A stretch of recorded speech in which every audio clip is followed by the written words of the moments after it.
Thanks so much for joining us for our fourth Tuesday Talk in Inishnua's online series of artist interviews. My name is Tom Ring, and I'm the Artistic Director of Inishnua Theater. Our guest tonight is Mike Dees, who most recently acted in Inishnua's The Night Alive by Connor McPherson. He has a long history with Inishnua, spanning 14 years. We'll talk about those shows that he's been in and Mike's involvement with the company. As part of our Tuesday Talk series, we are encouraging our audiences to order from locally owned restaurants. Whether you're eating dinner while you watch the chat or have plans to order out this week, we especially like to encourage you to support Black-owned restaurants.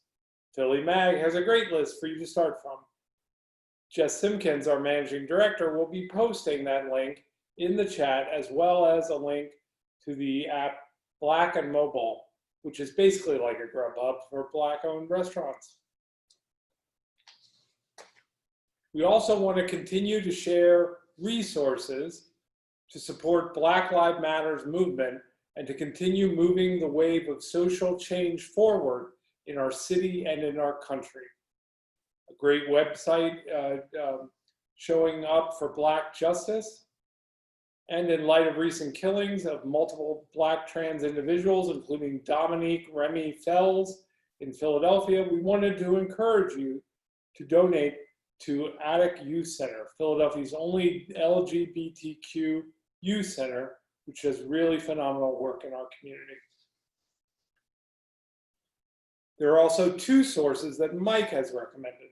The ACLU, that fights for individual liberty and equal justice initiative, which has worked with criminal justice reform, racial injustice, and public education. Before we begin the interview, just a reminder that we will be taking questions. Please feel free to enter your questions in the Q&A section, and we'll discuss them with Mike at the end of the interview. And Jess will be sharing some supplemental images as we chat.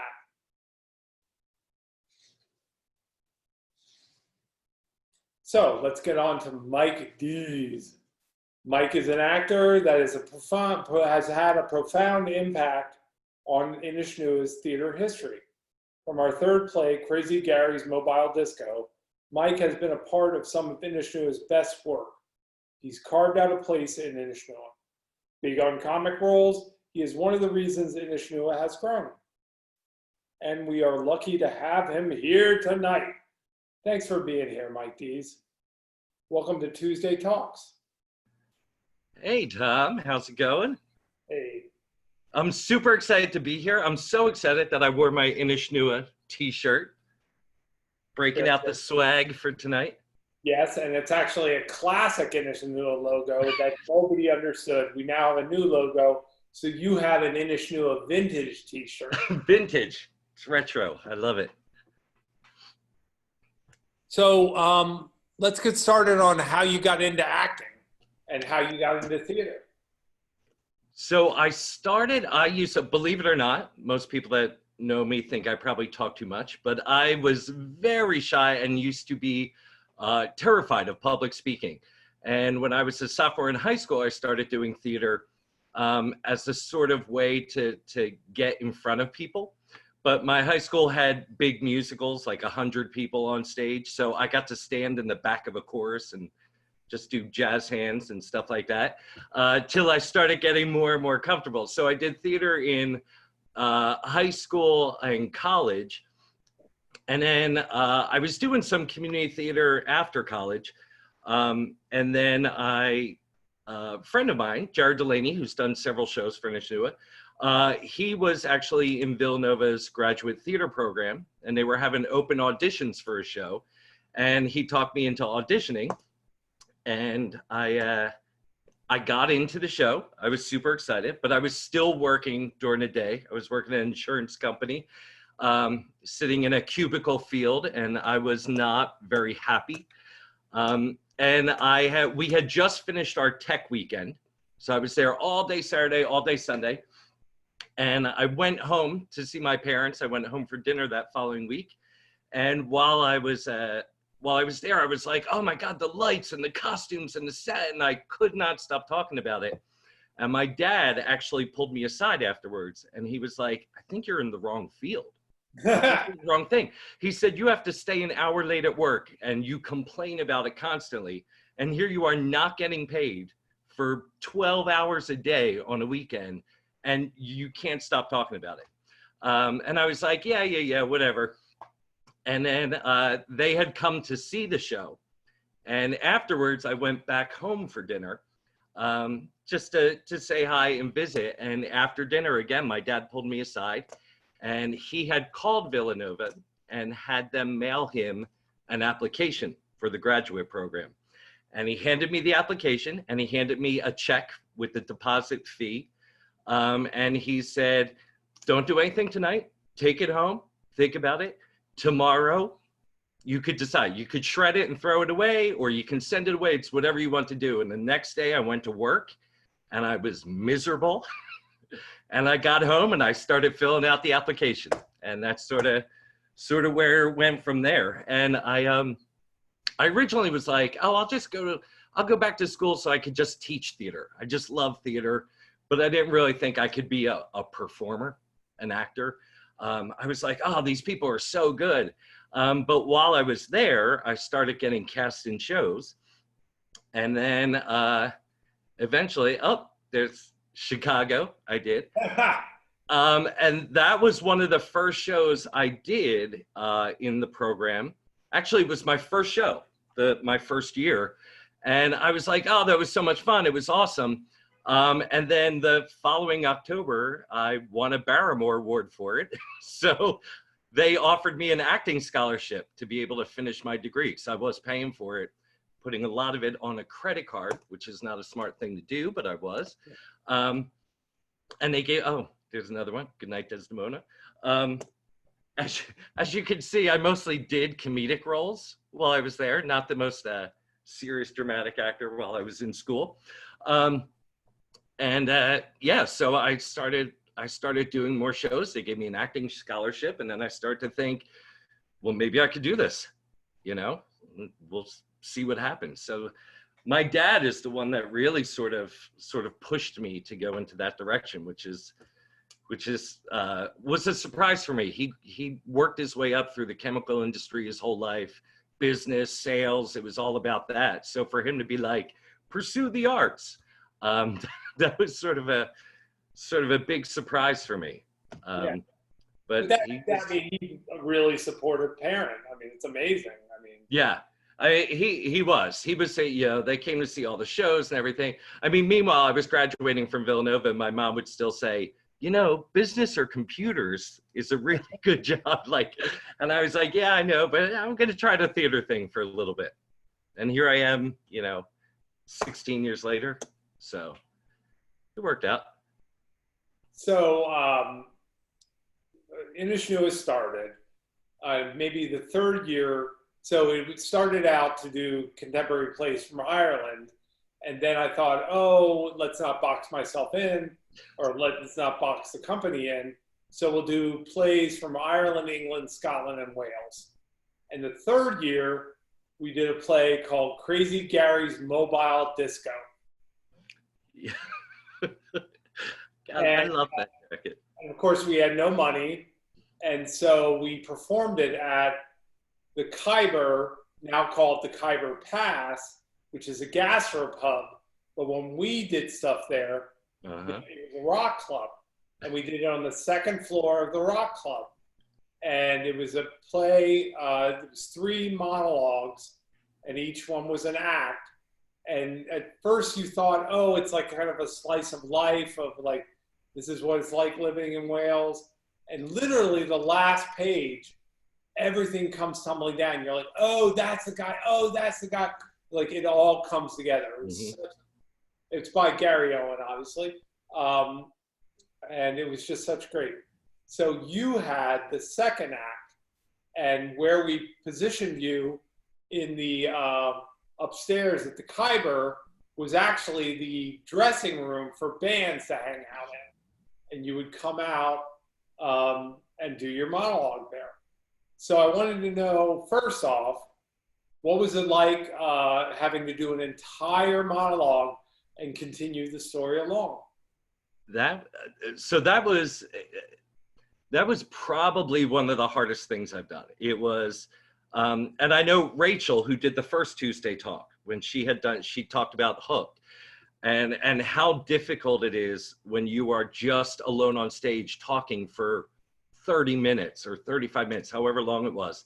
Um, Really, the audience becomes your scene partner.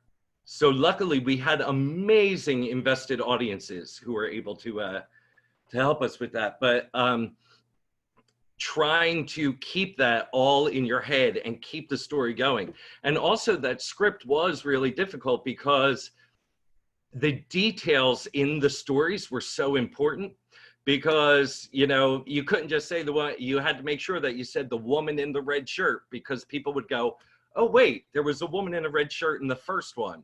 I think they're in the same building. So you start to find the little ways that the characters interact. So when I told a story about the pigeons in the park, it's not until the last monologue where you're like, oh, the pigeon, like it all starts to go together. So making sure that not only are you doing the Welsh dialect and you're talking for 30 minutes straight, but also making sure that you do not skip a thing, that you are hitting every detail.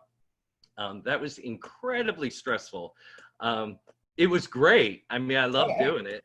And I think it was that show where we met Ann O'Donnell, or Ann O'Donnell Vogelman now, was doing that show. So it was pretty amazing doing that. But yeah, that was a nerve-wracking experience. I should say Ann Vogelman is our board chair and has been so generous to the company and helped us grow, Or as I like to call her the fairy godmother of Vintage Newick, because she showed up just at the right time. When we were all in rags doing stuff in the upstairs of a rock and roll bar, there she showed up. So you came out of the dressing room. We had maybe 2 birdies up in the air. Mm-hmm. But when you came out, there was this like smoke effect, like fog or something. And people were like, oh, wow. And like people thought we had splurged for a fog machine. Yeah. But what was the real reason? So yeah, we were, shoestring budget. We didn't have a whole lot. So back then I was I was smoking pretty heavily, and I think part of it was the stress of that show. So because the monologues took place in different parts of the second floor of the bar, I would have to hide in that band green room with the ratty couches and all these ashtrays and stuff. So I would be a nervous wreck. So I would sit back there and just smoke cigarettes and run the monologue over and over and over and over and over and over for a half hour while the other one was going. So I remember the first night I had to make an entrance with that blue sequin jacket. And I opened the door, the lights hit me, and I struck a pose. And then I sort of went into the monologue. And I remember you coming up to me afterwards, and you said, I don't condone smoking. I don't condone your bad habit.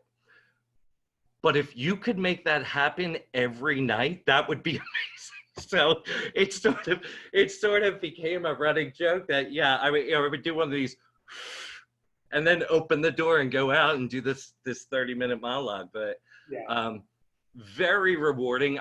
The monologues were incredible, absolutely, and the way they were woven together was amazing. But probably one of the hardest things I did, at least until that point. I mean, I was really proud of that production. It was really great. What do you feel like performing at a rock club? It had its perks, but there was a lot of downside. Because we had to finish our show and be out before the club opened that night with bands and but also we would be coming in late in the afternoon to set up and get ready after they had wild parties the night before. So there was not a whole lot of cleaning that was done. So we would walk in and, it smelled like dry beer in there, or worse. Poor Charlie had to hide in, Charlie Del Marcel, who did the third monologue, had to spend my whole monologue hiding in one of the bathrooms. And when we got there, he realized that somebody had gotten sick all over the bathroom. And when we talked to management, that guy came up and he had a cleaning bottle, a squeeze bottle with bleach. And he just kicked the door open, sprayed a whole bunch of bleach. And he goes, "You're good." So Charlie had to sit in there with that smell for about 30 minutes. And I felt so bad for him. Yeah. But you know, you do what you have to. That was sort of because you were only producing during Fringe at that time. It was like, you know, that it had that Fringe feel. Like, yeah, we're in a dive bar, and you know, bands wrote on the walls. Like, it had a cool feel to it. And because Crazy Gary's took place at a karaoke night in a bar, it sort of fit the feel. And the bar was open, so people could buy drinks in between the acts. Yeah, they got Welsh beer for it. Some wagon thing. Yeah. So it was cool. Definitely had that fringy vibe to it. Yeah. And there was some thought in doing it at the Khyber because the play was about a karaoke singer. So. And that was also, I remember rehearsing that because we didn't have the space until right before we were open. So I remember we used to rehearse in your old apartment. It would just be me and you. You'd be sitting in a chair, and you would just take notes, and it was just running the lines over and over again. And now look at us. Now look at us. Right, an office space, a rehearsal room, all that sort of stuff. After having rehearsed in your tiny apartment for the beginning, which is amazing. So the next show was Trad by Mark Doherty. So again, we all the actors that were in Crazy Gary's came back and did a show. It's a show about a 100-year-old man with one arm, as you see, and his even older father with one leg. And his father berates him daily about we don't have any lineage or grandchildren, and then the character says, well, maybe not. 70 years ago, I had a night of passion with a woman. And all you have to go on in Ireland is that the woman's name was Mary. That's true. And Mark Doherty is such a great playwright and such a funny playwright. I mean, I remember you sent me that script. It was after we had done Crazy Gary's, and that was sort of like the first time I'd really met you and worked with you on Crazy Gary's. And I remember you emailed me the script, and I forget why I was in New York, but I was on the train coming back from New York, and I got the email, and you were like, "Hey, read this and let me know what you think." And I started reading, and I left, so I embarrassed myself on New Jersey Transit. Because I was laughing. The first 90% of that show is hilarious, and I was laughing so hard. And I wrote you back. I was like, I think it's so funny. And I thought you were just asking my opinion. I was like, oh, I think it's hilarious. You should do it. And you were like, well, do you want to do it? And I was like, oh my God, of course I do. So I love that play. I loved it. Well, we first did it at the old Mum Pup Theater. Mm-hmm. And I remember even then, there's a scene with a priest played by the great Jared Delaney where he tells a story and you think it's over, and then it goes and it goes and it's funnier and funnier. And then it still is funny at the end. And as an audience member or as a director, I would laugh about it. But you on stage, you were in trouble with breaking, maybe, you know? Yeah, terrible. And that is something I have a huge problem with. Pete Pryor, Philadelphia actor, years ago actually nicknamed me Potato Chip because I break so easy. It is very easy to make me laugh on stage. I love funny things, and I love laughing. But that is not good when you're trying to do a show. And I remember that monologue may have been one of the funniest monologues I've ever heard performed. It is hilarious. And it just keeps going. It's about this person dying, this Irish legend of this person dying, and it's just, he lost his hands, then his arms, then his leg, and it just keeps going. Like you said, every time you think it's done, it just levels up. And the audience would be hysterical. They'd be laughing like crazy. And I would be on stage and I couldn't look at Jared doing the monologue. I would just put my head down and just stare at the floor. I was like, because you used to always say in rehearsals, don't laugh, don't laugh. So I was like, I'm not gonna laugh, I'm not gonna laugh. And I would sit there. Meanwhile, Charlie Del Marcel is sitting on the bench next to me and I can feel the bench shaking because he's trying not to laugh. And everything was just conspiring against me. But the audience, it was like Saturday Night Live, like they were laughing, laughing, laughing. But then they were waiting for us to laugh. And it was finally, you would just like, if you couldn't hold it anymore, you would sort of break a little bit. And the audience, it was like this huge release. Like the play just built up. It got funnier and funnier. And then it hit that point and everybody sort of erupted together. And then was able to like sort of catch their breath after that. Like you kind of need that moment. But man, that was probably the hardest time I've ever had on stage trying not to laugh, because there's nothing you can do. You are just sitting there staring right at the audience. So I would just, yeah, I'm professional. I would totally put my head down and close my eyes and try not to listen. But yeah. And Jared would look at you and try and get your... Oh, he would do it on purpose. He would stop, so like he would push the buttons and he knew if I looked at him, and he would do a little pause. So I would get confused. I would sort of look up like what's going, and I would look up and then he would start telling the story right to me. And it was, oh yeah, it was torture. It was absolute torture. But it was so much fun. Now that was our 4th year. In our 6th year, we remounted trad. We did it in Philadelphia, and then we took it to New York. Yeah. And because our budget had slightly expanded, we had transportation for you guys in a little thing called the Mega Bus. Right. What was it? And we got to meet Mark Doherty came for that. He came both for the Philadelphia shows and the New York show.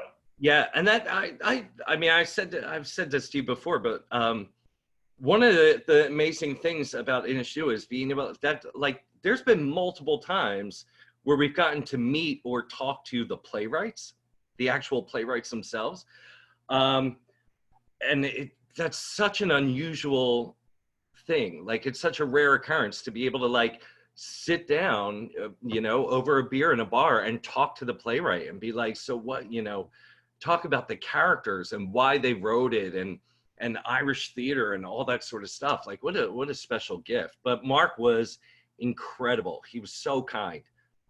And he was like, ask me anything. I'll tell you anything about Irish theater or about the play. He was just so gracious. Yeah, he's really great. But you talked about the playwright being in the room. I think it's even more amazing that we get playwrights from across the ocean over. Oh, yeah. And not only just to work with our actors, but also to talk to our audience. I think that's, like a value of the company. Oh, yeah. To be able to do a Q&A with the Irish or Scottish playwright who's sitting in the room with you after you get to experience their work firsthand, like, yeah, it's such a gift. It's such a rare, special gift. But it's amazing. You've been super fortunate to be able to have that happen multiple times. Very blessed. Yeah. So, so Trad the Remount was the 6th year. The 5th year, we did Made in China. It's all about Dublin gangsters obsessed with martial art films. Yep. And it contained a lot of stage violence, let's say. I wanted to know, do you have experience with that type of stage violence? So not until that point. I had, I had done little things in grad school, like how to fall safely, like gently, and a little bit of like sword work, that sort of thing. That play, it was like the last 15 or 20 minutes of that play was a full-on fight. I mean, characters had baseball bats and umbrellas, and there was a prosthetic leg at one point. I mean, you were just at the amount of work and fight that had to go in, the choreography. Alex Cordero did an incredible job with that. And that play, that was the one I had to have my legs broken on stage in front of an audience. Charlie, who's there in the black t-shirt, had to take a baseball bat and break my, and I'll never forget Alex showing up at the rehearsal with those thin pads. And he was like, stick these in your jeans. And he just stood over me with a baseball bat and he's like, did that hurt?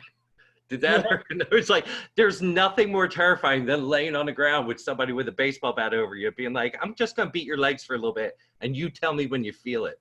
Was it a baseball bat? I thought it was a wiffle bat, and we did like a kind of magic trick where somebody. Well, we did switch it out because there was the original bat, and then we had the other bat that looked just like it.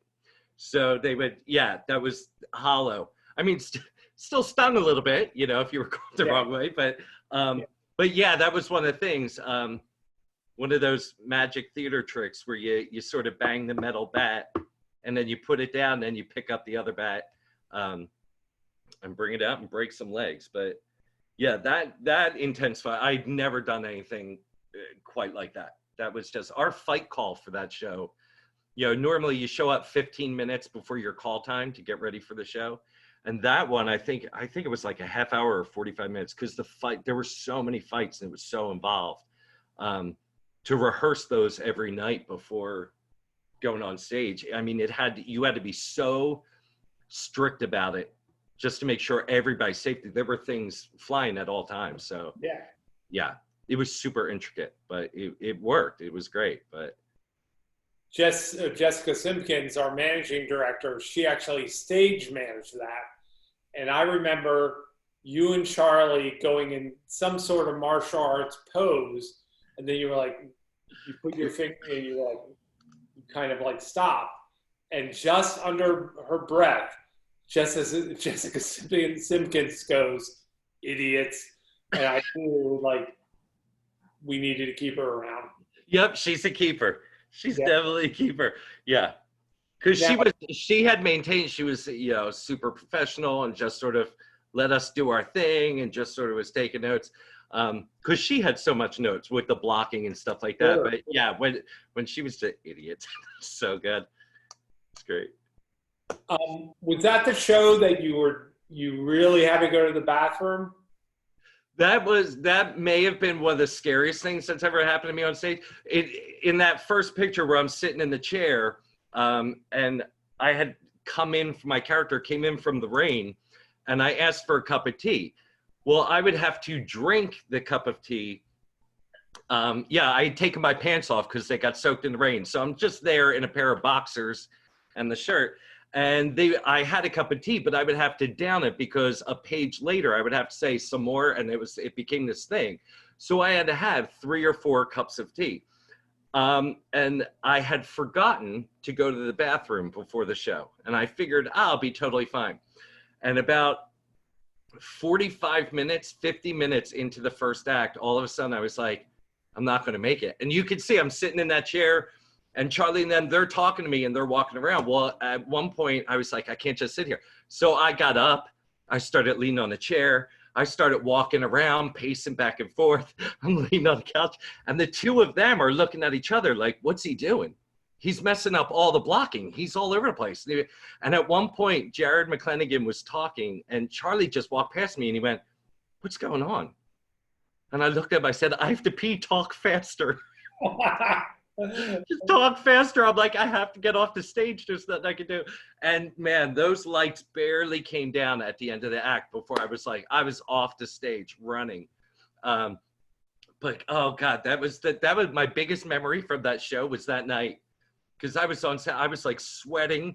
I had a pain in myself. I'm like, oh my God, the worst thing that you can imagine is going to happen to me on stage. So I was terrifying, but I made it. But that was scarier than the fight choreography, I'll tell you that. So the next show I'm very, very proud of is called Dublin by Lamplight. When we did it at the Broad Street Ministry. Slowly, Inishnuah was getting some money, getting a following, getting some funding from foundations. And this was my dream. Not to make it about me, but there you go. But I remember reading it in my apartment with everyone, and you played the role of Jimmy, which is this sad sack in the play. Mm-hmm. And then we did a workshop, and you weren't Jimmy anymore. Yeah, we came in and we started doing workshop with makeup, and it was a bunch of people. So not just people in the show, there was a bunch of Philly actors, and everybody started doing it, and it started to become clear, I guess, at some point, and definitely to you, that it was like, no, he's Martin. He's not Jimmy, he's Martin. And at first I was like, what? I thought I'd be, and then I was like, once I started doing it, I mean, come on. I had so much fun doing those characters. And that, the Martin track, we call them tracks when you have all these multiple characters that you have to play. Yeah, let me stop you there. It was developed at Corn Exchange in Dublin.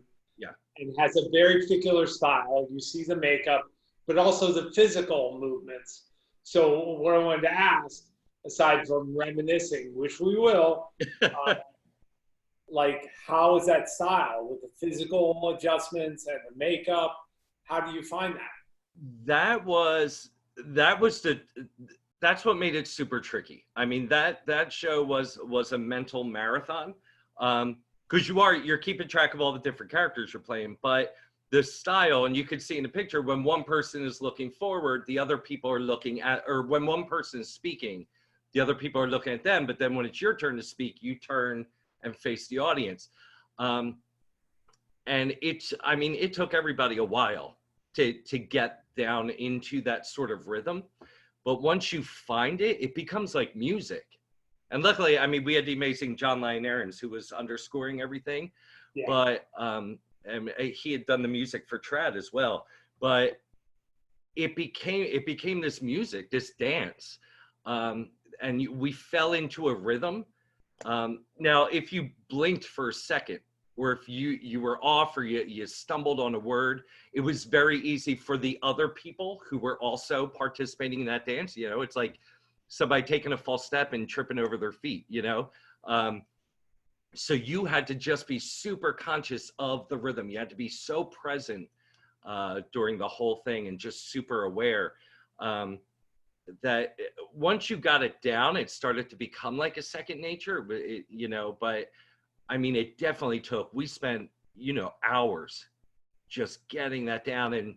And so many times there'd be like, stop, you're looking in the wrong place. Stop, you're looking.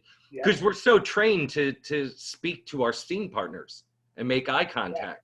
So to have the audience be that for you, and have to look at them and not the people you're talking to, it goes against everything that you're taught.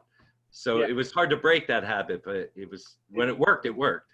The style, the root of it is in commedia, but it's also storyteller theater, and maybe kabuki as well. Like Annie Ryan, who developed the style, which at Corn Exchange, she talks about like grotesque monsters, and like it's kind of like like these beautiful grotesque monsters, and that passing like the focus to the people that to the person that's speaking, you have to pass it, and you have to look at them while they're talking out to the audience, and you have to trust that they're looking at you. And she always talked about who has the food, and so you would do that. And the amazing thing with that is in the cast, when we first said, it was so amazing because we were all discovering the style together, and we were finding our natural rhythms with each other, that you could feel even when you weren't looking at the other people, you could feel them looking at you. You could feel when they were moving. You started to move as one big machine. So it was really amazing. And one of the other things was with that style is you had talked about the makeup and the mask work. And you had your face painted in a certain way. But when you're playing all those different characters, to finding the little ways where just an adjustment of your eyebrow, or just make it distorts, like you were saying, the grotesque monsters, it distorts the mask into a whole new thing. So finding new physicality, a new voice, and a new face for each characters, it was a lot of fun to play with. Yeah. And we spent a lot of time playing. Yeah, we did. We had a great stroke of luck because Elizabeth Kleinhans, who's the artistic, or was the artistic director of 59 East 59, came and saw it. And she said, she invited us to off-Broadway at 59 East 59 as part of the first Irish Festival. Mm-hmm. And it was the biggest show we've ever done. And we had to rent an apartment for everybody. We had to figure out a way to get the set up there. Mm-hmm. And we had to rent a piano. I'll never forget, we had to rent a piano for John Lyon Aarons. Yeah. And the piano shop was a block away from the from 59 East 59, but it cost us $1,000 to transport it. Unbelievable. It was unbelievable. But that show, it was huge. There was a lot of fundraising and a lot of generous donations that went into that. And again, like renting that apartment, and we were all, air mattresses and everybody to, crammed in. But it was, I think we all knew it was such an amazing experience. I remember when you first talked to everybody and you were like, hey, how do you feel about doing this again? Off Broadway. And it was like, what? So, but yeah, it was like, there was a lot of, everybody's, like camping out and stuff, but like everybody was in an amazing mood. Like everybody was just so happy and grateful that it really was an amazing experience and a great group to share it with. So it was definitely special. But yeah, to find out that news was awesome. Yeah. And then a couple years later, we were in residence at Drexel University, and I wanted you back to teach the students. So it's you and Rachel Brodeur, who are the professional actors, and then the rest were all students, and they took to it so well. And that group seeing that picture makes me so happy. They were such an incredible group of young performers, and it was just amazing just being in there. And we were asking them to do a lot. Like it took us a long time to learn that style, and we went in and we were like, hit the ground running, here it is. And just having to be like, and I remember you and I having to be like, wait, how did we do this last time? Like a lot of like, we spent a lot of time finding a way to make something work. So then when we were in there and it was like, wait, this isn't working. It was like, wait, what did we do last time? And I mean, they were such amazing young professionals, because they were like, bring it, give us everything you got. You know what I mean? They were so willing to work. It was lovely. That was a really special experience. Yeah.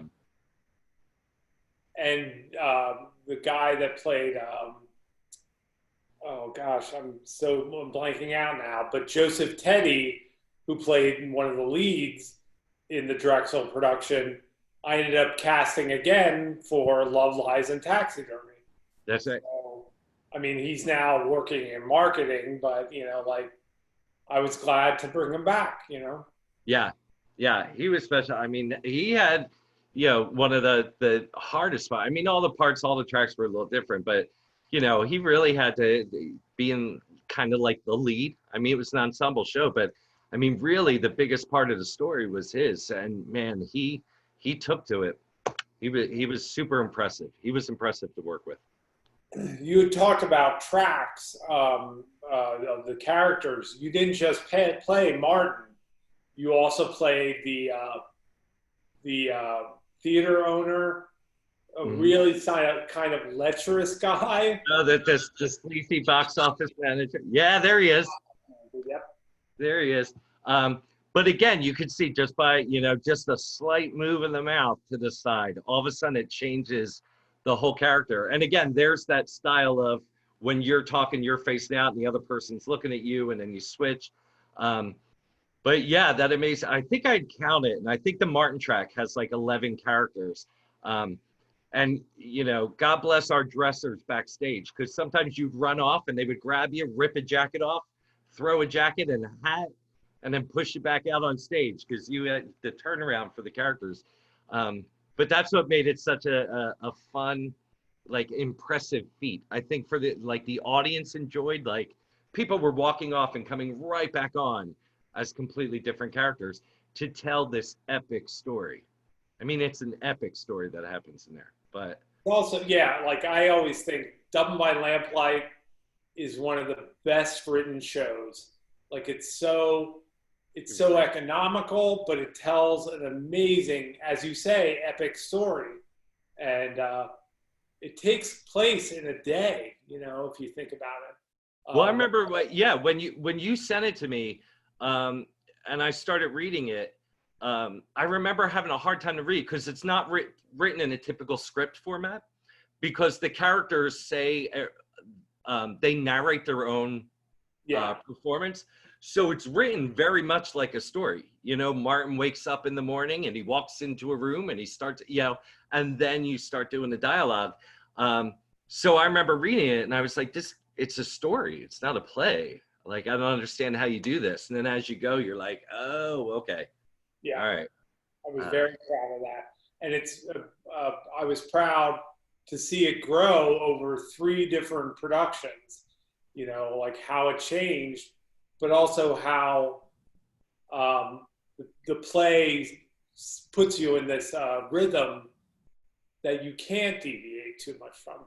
Yeah.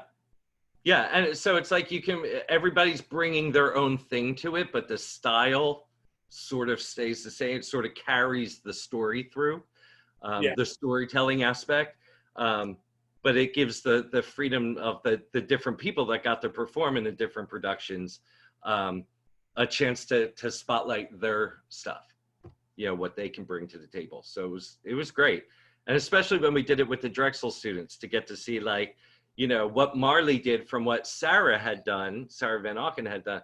Like what Marley was doing was different, but it was just as beautiful. And it was just as amazing, So that was really cool to see. Like, the style stays the same, but, And like Trad, it's so funny, and then it turns on a dime and is incredibly sad. Like it's so funny. Like it's about the Irish National Theatre of Ireland trying to put on a show, and it's farcical. I mean, the story is farcical and so funny, and then you see all these characters and how they end up, and it's so sad. And the character that Marley played and Sarah Van Auken played is left on stage. And the last line she says is, "The darkness swallowed her up." The darkness swallowed her up. That's one of the saddest lines. Yeah. She steps backwards and then it's suddenly in Yep, black. the light just goes out. Oh, so heartbreaking.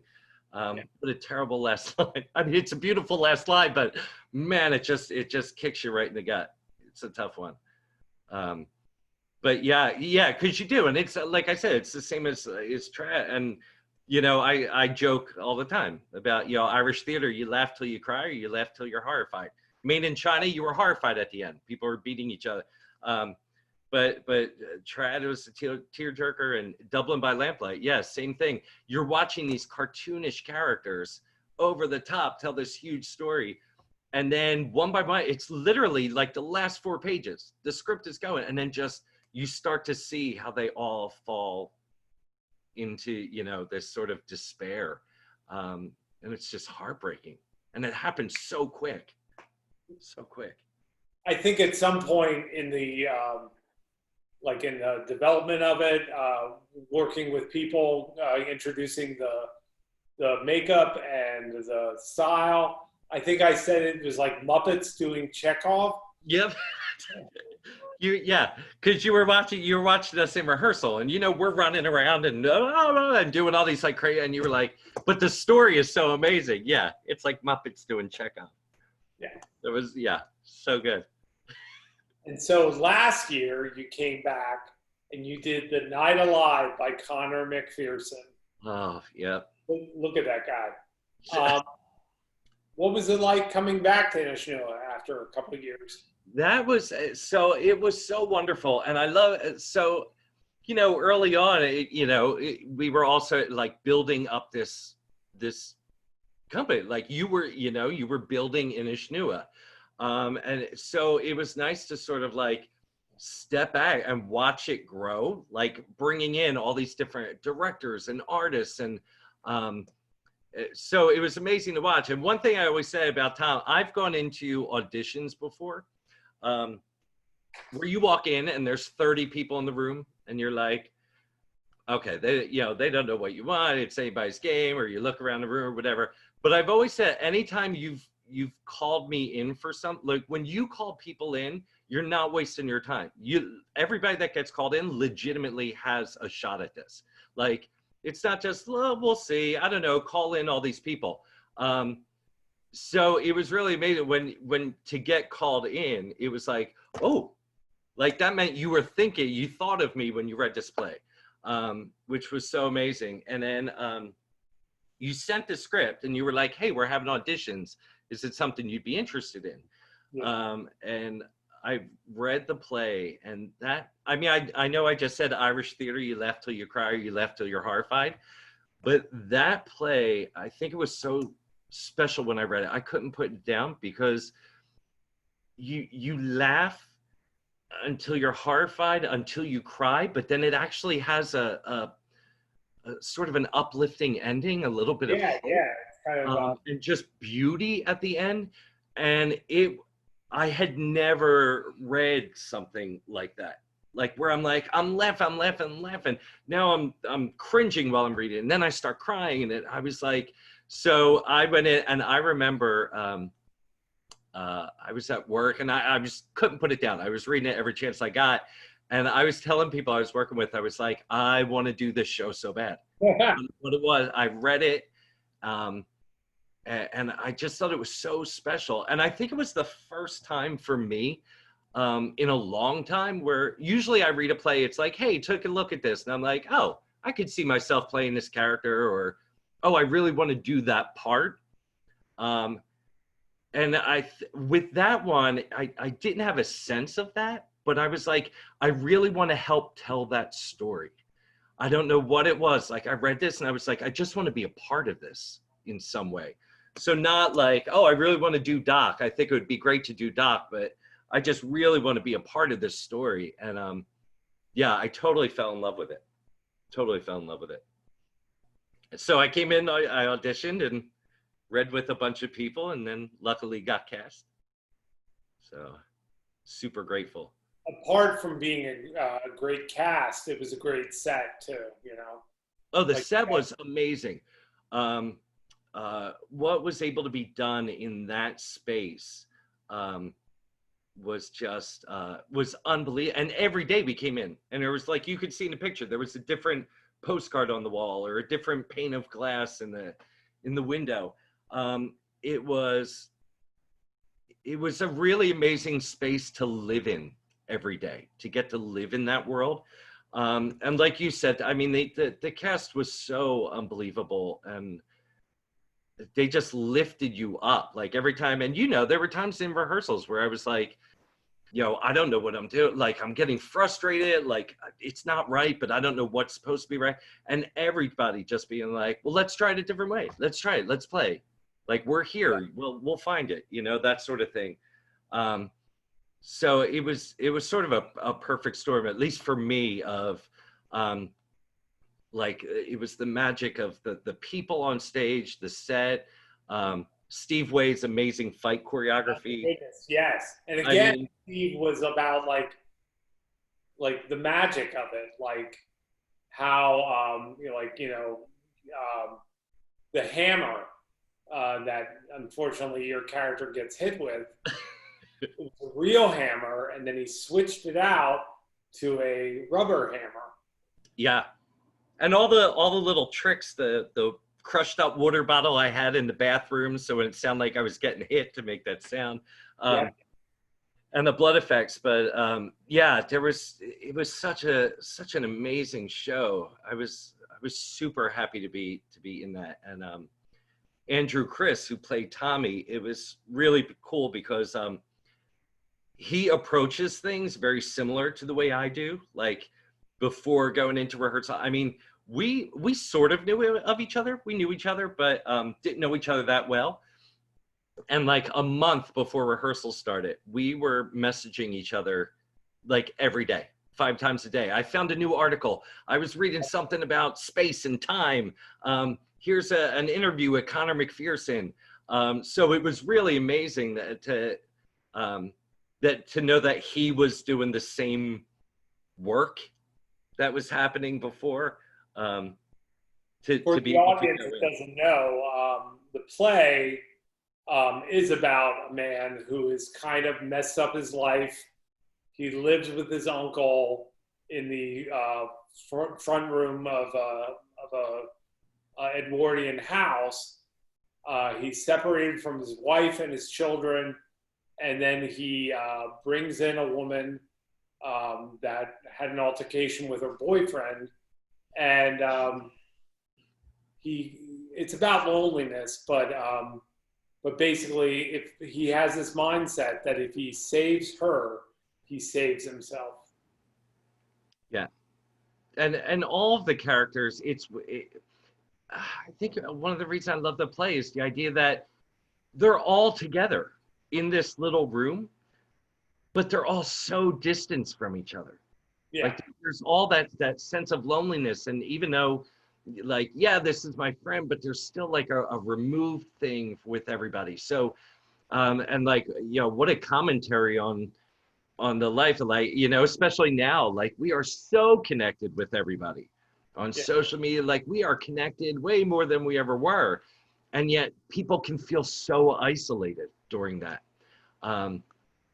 It was really sort of, that was one of the big things that sort of resonated with me, doing that just that need for connection, and especially with my character when Tommy sort of kicks him out. It's like that heartbreaking, like I have nothing. Like this wasn't great, but at least it was something, and now I don't know where I'm going to go. And it was so heartbreaking. I loved it.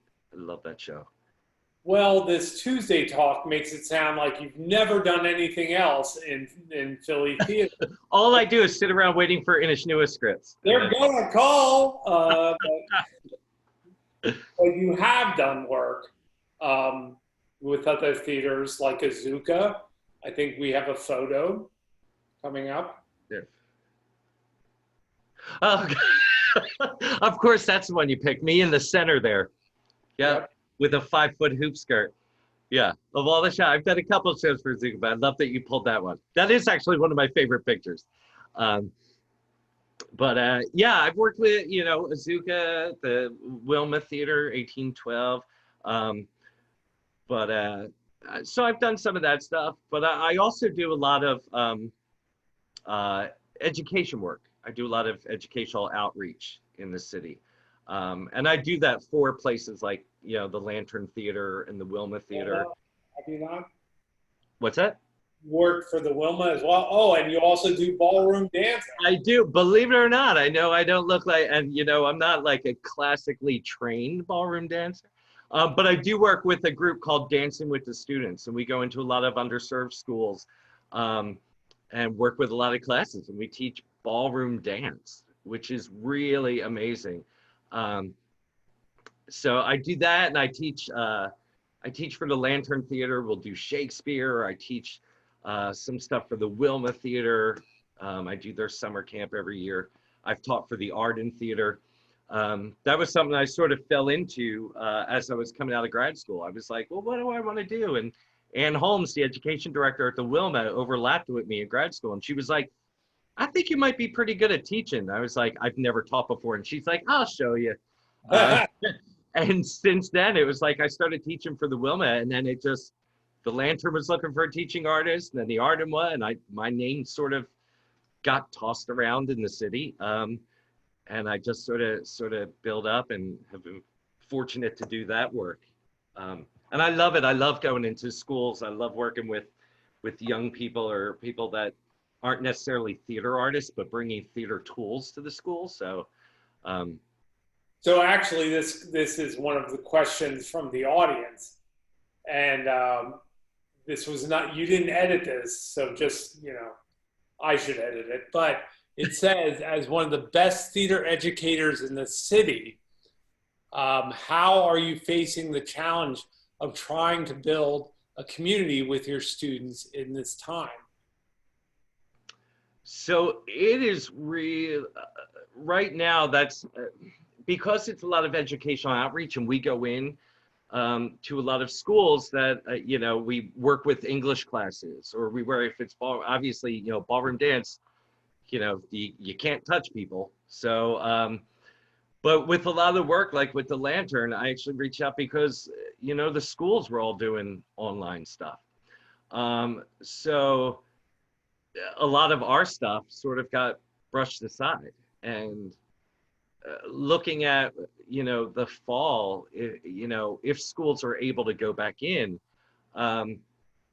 and not be virtual, if you're able to be in person, you know, how willing are they going to be to give up the time to have guests come in, and take time away from the curriculum that they may be making up from the past year. So it's going to be really interesting. I think it's going to be an adjustment, just the same way that you know, regular school teachers have had to learn on the fly. You know, how do we approach educational outreach while you're a guest on a Zoom meeting, you know? Yeah. I mean, Tommy, you know, theater teachers, it's how do you, you know, breaking into groups and get with your group and figure stuff out and get up on your feet and perform it. And it's like, yeah, you just don't have that capability. So it's really hard. Like, and those are the beautiful theater tools that we're trying to bring in and incorporate in the curriculum.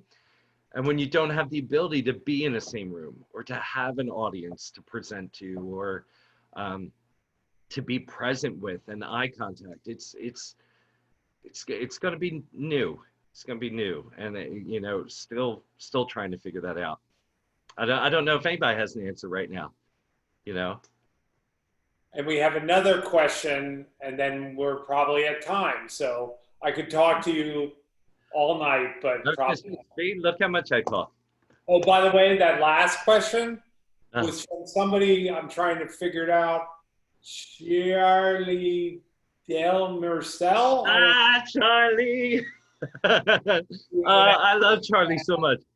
And Crazy Gary's, and Made in China, and we've done so many shows together. When we were doing trad, I think you had noticed, Tom, Charlie and I had gotten into such a rhythm. We worked with each other so many times that we knew each other, so we wouldn't even have to look at each other to move together, to be able to sit down at the same time, or to stand up, or to cross the room. Like, we just got into set. We knew each other's patterns on stage. And it was always, it's so much fun working with Charlie. He's amazing. Another question from Ed Doherty, who said, like, when he was watching the Night Alive, he was trying to figure out, you know, how do I know this person? Have I seen him on stage? And then he realized, you're the clipboard guy at the Lantern.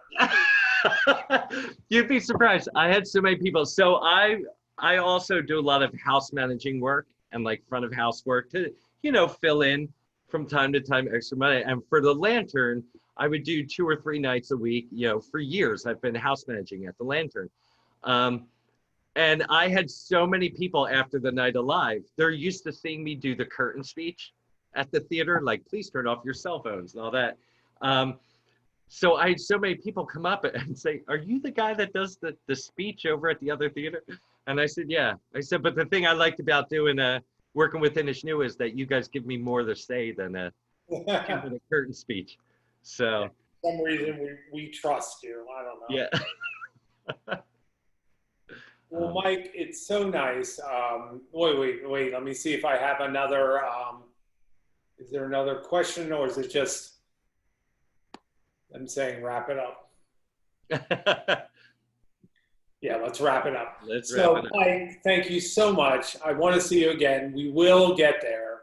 It's just going to take some time. It's gonna take some time, but Tom, I so appreciate you having me on here and for doing these. I mean, I've gotten to watch the other Tuesday talks with the other people, and just to sort of break it up and to give you something to look forward to during the week. Like, oh, I can't wait for next week, or I'm so sick of watching Netflix. Like, it's just something different. So thank you and Claire and Jess for giving us something during this time to look forward to. So I super appreciate being able to be a part of it and to be a part of it in Ishnua for as long as I have. So super grateful to everybody. And to our audience, we continue to monitor health considerations.